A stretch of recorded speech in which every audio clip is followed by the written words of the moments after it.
Hello all, welcome back to another new video of Flood with Bhavna. Now this question is again asked by Shubham Kumar. उनका दो question थे, question 16 and this one. I hope Shubham कि आपके doubts clear हो रहे हैं, जो भी आपकी कंफ्यूजन है वो नहीं है और आप एग्ज़ाम में अच्छा कर पाओ. यही मेरी आशा है, यही मेरी विश है, सिर्फ आपके लिए नहीं बल्कि सभी बच्चों के लिए जो मेरी वीडियोस देख रहे हैं. आई होप आप लोगों के एग्ज़ाम अच्छे जाए और आप बहुत अच्छा परफॉर्म करो in your exam. Now starting with question 17 of MSO 002, हमें बात करनी है कि हम कैसे ICT को यूज़ कर सकते हैं अपने रिसर्च के अंदर सोशल साइंसेज में. अब ICT की फुल फॉर्म क्या होती है? Information and communication technology. अब इंफॉर्मेशन एंड कम्युनिकेशन टेक्नोलॉजी का रिसर्च के अंदर भी बहुत ज़्यादा हमें यूज़ देखने को मिला है सोशल साइंसेज के अंदर, जहाँ पे हम डेटा कलेक्शन को अपनी बेटर कर सकते हैं, एनालिसिस में हेल्प की है, डिसमेंटेशन में हेल्प किया और कोलैबोरेशन भी एनहांस करने में हेल्प करता है. आईसीटी टूल्स और प्लेटफॉर्म्स अनेबल कर रहे हैं रिसर्चर को ताकि वो कॉम्प्लेक्स सोशल फिनोमेना को और भी ग्रेटर एफिशिएंसी और प्रिसीजन के साथ, विदाउट एनी एरर के साथ स्टडी कर सकते हैं. राइट. तो फर्स्ट हमारा डेटा कलेक्शन आ जाता है. अब आईसीटी ने डेटा कलेक्शन के प्रोसेस को काफ़ी ज़्यादा ट्रांसफॉर्म कर दिया, जहाँ पे डाइवर्स टूल देता है किसी भी रिसर्चर को ताकि वो क्वांटिटेटिव और क्वालिटेटिव डेटा अच्छे से गैदर कर सके.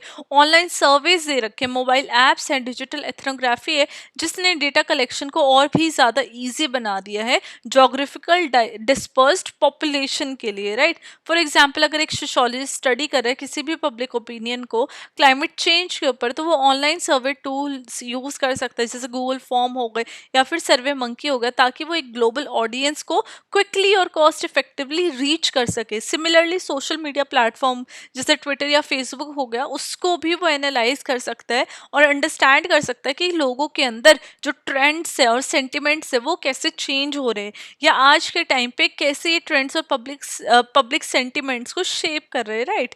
वहीं पे डेटा स्टोरेज एंड ऑर्गेनाइजेशन आ जाता है सेकंड पॉइंट हमारा, जहाँ पे आईसीटी अनेबल करता है रिसर्चर को कि वो स्टोर कर सकता है और ऑर्गेनाइज कर सकते हैं एक लार्ज वॉल्यूम ऑफ डेटा को सिक्योरली, जहाँ पे क्लाउड बेस्ड स्टोरेज डिवाइसेस हमें देखने को मिलते हैं, गूगल ड्राइव, ड्रॉप बॉक्स और स्पेशलाइज्ड रिसर्च डेटाबेसेस, जो कि allow करते एक efficient data management and access of that data to the researcher.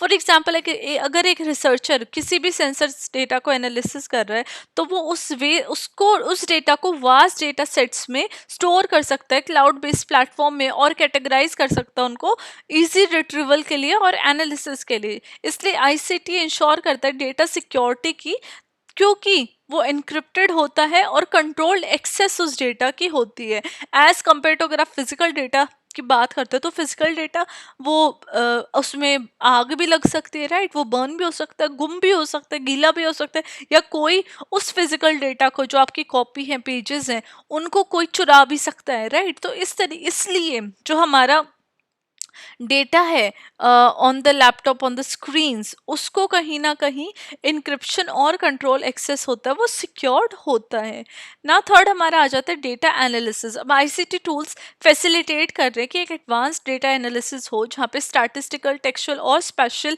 Analysis की हमें कहीं ना कहीं हेल्प मिलती है. सॉफ्टवेयर जैसे एसपीएस, एनवीवो एंड आर, ये वाइडली यूज़ किए जाते हैं ताकि लार्ज डेटा सेट्स को प्रोसेस किया जा सके, उसमें पैटर्न्स आइडेंटिफाई किए जा सके और इनसाइट्स भी ड्रॉ किए जाते हैं. इसलिए जो सॉफ्टवेयर टूल्स हैं वो काफ़ी ज़्यादा आज के टाइम पे हेल्प में आ रहे हैं. फॉर एग्जांपल, अगर एक रिसर्चर स्टडी कर अर्बनाइजेशन ट्रेंड को, तो वो जियोग्राफिक इंफॉर्मेशन सिस्टम का यूज़ कर सकता है ताकि वो पॉपुलेशन ग्रोथ को अंडरस्टैंड कर सके और उसका क्या इम्पैक्ट हो रहा है लैंड यूज़ के ऊपर, वो भी देख सके. इसलिए क्वालिटेटिव रिसर्चर्स यूज़ करते हैं एनवीवो, ताकि वो कोड कर सके और एनालाइज कर सके इंटरव्यू ट्रांसक्रिप्ट्स को सिस्टमैटिकली. राइट. तो वो अगर उसमें उसके अंदर अगर रिसर्चर डेटा डाल देते हैं, इंटरव्यूज को अपलोड कर देते हैं, तो वो सिस्टमैटिकली उनके अंदर क्या पैटर्न है, राइट, क्या उसका ट्रेंड देखने को मिल रहा है, वो सिस्टम अपने आप उसके एनालिसिस प्रोवाइड कर देता है. तो आप इससे सोचो रिसर्चर का काम कितना ईजी हो जाता है. राइट. अब ना फोर्थ हमारा आ जाता है वर्चुअल कोलैबोरेशन.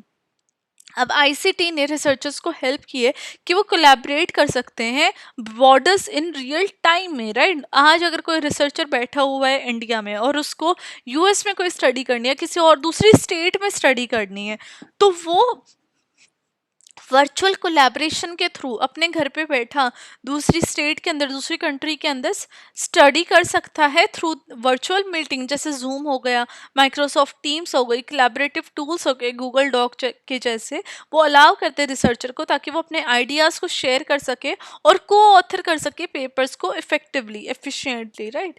एग्जाम्पल, अगर इंटरनेशनल टीम वर्क कर रही है माइग्रेशन पैटर्न के ऊपर, तो वो वर्चुअल वर्कशॉप होल्ड कर सकते हैं और यूज़ कर सकते हैं शेयर्ड ऑनलाइन डॉक्यूमेंट्स को, ताकि वो अपनी रिसर्च रिपोर्ट को ड्राफ्ट कर सके और जो नीड है फिजिकल मीटिंग्स की उसको एलिमिनेट करके अपना जो काम है रैपिडली अपने घर के कंफर्ट में बैठे, rather than travelling here and there, वो ट्रैवलिंग टाइम को वर्चुअल मीटिंग के थ्रू उसको यूटिलाइज करके अपना वर्क बिफोर द डेडलाइन कर सकते हैं, राइट।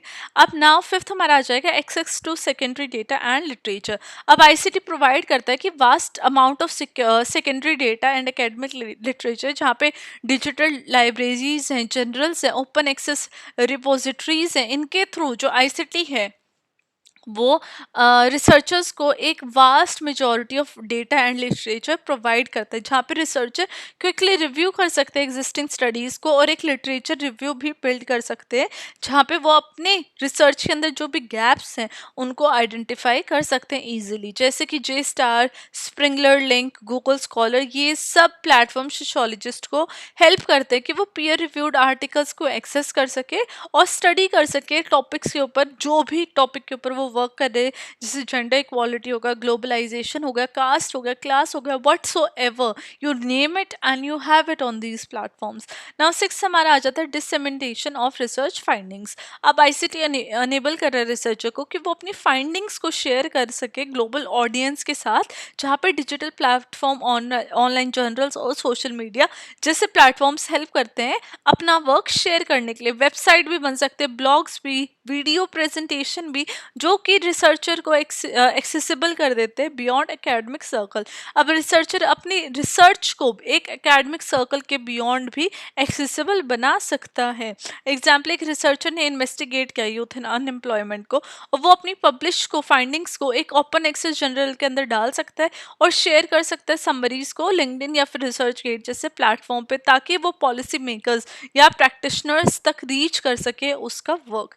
ना सेवेंथ हमारा आ जाएगा रियल टाइम रिसर्च। अब आईसीटी अलाउ कर रहे रिसर्चर को ताकि वो रियल टाइम स्टडीज भी कर सके और मॉनिटर कर सके सोशल फिनोमिना को जैसे ही वो अनफोल्ड होते हैं। वहीं पे सोशल मीडिया एनालिटिक्स हमें हेल्प कर रहे हैं लिविंग पोलिंग टोल्स को और ट्रैकिंग सिस्टम को, ताकि वो अनेबल कर सके study of dynamic events. For example, अगर हम बात करते हैं इलेक्शंस के टाइम पे रिसर्च सोशल मीडिया का क्या यूज़ है, वो कैसे ट्रैक कर सकते हैं पब्लिक सेंटिमेंट को, प्रेडिक्ट कर सकते हैं वोटर बिहेवियर को रियल टाइम के अंदर। तो ये जो डिफरेंट डिफरेंट प्लेटफॉर्म्स है, डिफरेंट डिफरेंट एनालिटिकल टूल्स है, इसके अंदर कहीं ना कहीं आईसीटी ने बहुत ज़्यादा हेल्प किया है रिसर्चर्स को। अब लास्ट में आपकी कंक्लूजन आ जाएगी, कंक्लूजन आपको हर आंसर में लिखना है।